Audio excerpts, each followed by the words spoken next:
अगर आप क्लास 12 में हैं तो ये कुछ इम्पॉर्टेंट क्वेश्चन फिजिक्स सब्जेक्ट से रिलेटेड आपके लिए इम्पॉर्टेंट हो सकता है। इससे आपके मान के चलेंगे कि 95% क्वेश्चन जो है आपके बोर्ड एग्जाम में देखने को मिलेगा। तो फिजिक्स सब्जेक्ट है, हमने लिख रखा है कि यूपी बोर्ड क्लास 12 के लिए फिजिक्स यानी भौतिक विज्ञान जो 7 अप्रैल को आपका पेपर है उससे संबंधित कुछ प्रेडिक्टेड क्वेश्चन है जो मेरे द्वारा प्रेडिक्ट किया गया है, आपके एग्जाम में बहुत ज़्यादा हेल्पफुल होगा।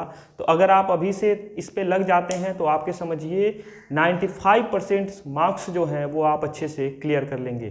तो अगर बात करें इसमें सबसे पहले क्वेश्चंस के श्रेणी में पहला क्वेश्चन है कूलाम का नियम, जो कि आपका इंपॉर्टेंट है। ये कूलाम का नियम, कूलाम का नियम आप फोकस करेंगे कूलाम के नियम पे।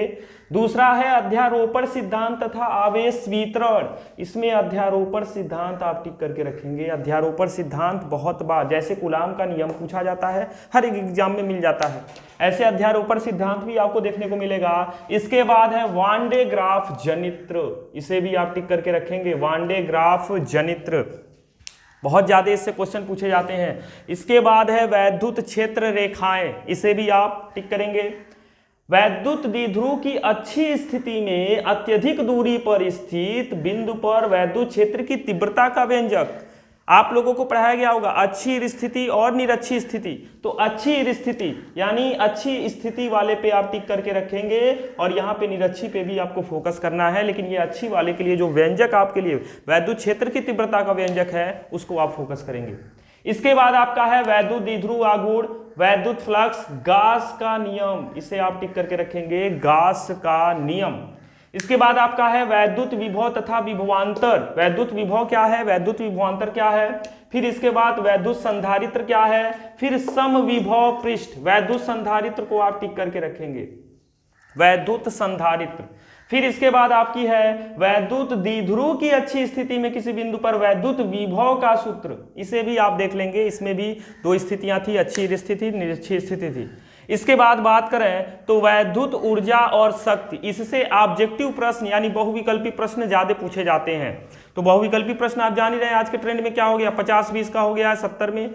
तो बहुविकल्पी प्रश्न ऊर्जा और शक्ति से रिलेटेड पूछा जा सकता है, विभवांतर से भी रिलेटेड पूछा जा सकता है। आगे बात करें तो सेल का वैद्युत वाहक बल EMF, इसे भी आप थोड़ा सा ध्यान देंगे। इसके बाद है व्हीटस्टोन सेतु, मीटर सेतु और विभव मापी सिद्धांत। इन तीनों में से एक प्रश्न 101% पूछा जाएगा। अब इन तीनों में से कौन सा प्रश्न हो सकता है, तो मुझे लग रहा है या तो इस बार व्हीटस्टोन सेतु पूछेगा या फिर विभव मापी सिद्धांत पूछेगा। मीटर सेतु मुझे उतना नहीं लग रहा है, लेकिन व्हीटस्टोन सेतु पे आप डबल टिक करके रखेंगे कि इस पहले नंबर पे ये ज्यादा पूछने के चांसेस है, फिर विभव मापी। इसके बाद ओम का नियम आप देख लेंगे, लेंज का नियम, इसे आप फोकस करेंगे, लेंज का नियम। लेंज का नियम क्या था, चुंबकीय क्षेत्र से रिलेटेड, वो आप यहाँ पे याद रखेंगे। किरचॉफ का नियम, फिर यहाँ पे आप ध्यान देंगे किरचॉफ के नियम और इसके अनुप्रयोग। चुंबकीय क्षेत्र की संकल्पना, बायो-सावर्ट का नियम, बायो-सावर्ट का नियम जो है उसे भी आपको फोकस करना है। एम्पियर का नियम है। उसके बाद आपको टॉपिक देखना है चल कुंडली गैल्वेनोमीटर, चल कुंडली गैल्वेनोमीटर भी आपको ज्यादा इस पे ध्यान देना है, यानी इससे प्रश्न बहुत पूछे जाते हैं। दो समांतर धारावाही चालकों के बीच एम्पियर की परिभाषा क्या होगी, चुंबकीय क्षेत्र रेखाएं क्या है, एसी जनित्र और ट्रांसफार्मर, इस पे भी थोड़ा आप टिक करके रखेंगे।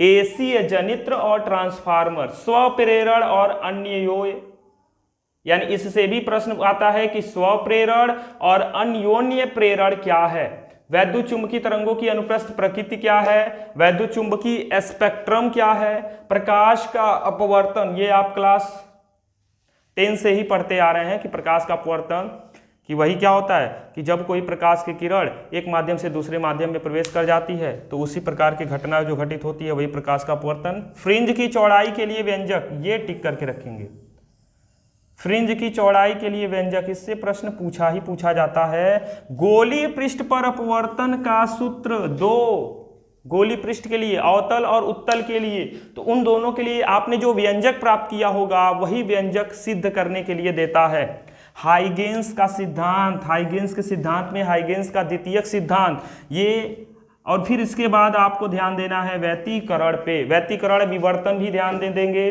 द्वैत प्रकृति, प्रकाश की द्वैत प्रकृति क्या है। इसके बाद सूक्ष्मदर्शी व खगोलीय दूरदर्शी, खगोलीय दूरदर्शी पे आप टिक करेंगे, इससे क्वेश्चन इस बार शायद पूछा जाए।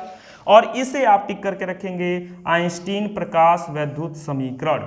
डे ब्रोगली संबंध भी आप याद रखेंगे, बहुत ही अच्छा है। परमाणु का रदरफोर्ड मॉडल देख लेंगे। नाभिकीय विघटन और संलयन, ये भी आप क्लास 10 से ही पढ़ते जा रहे हैं। नाभिकीय विघटन और संलयन, कुचालक व अर्धचालक, अर्धचालक डायोड आप फोकस करेंगे, फोटो डायोड है, सौर सेल है। और ठोसों में जो ऊर्जा बैंड होता है वो क्या होता है, इस पे आपको फोकस करना है।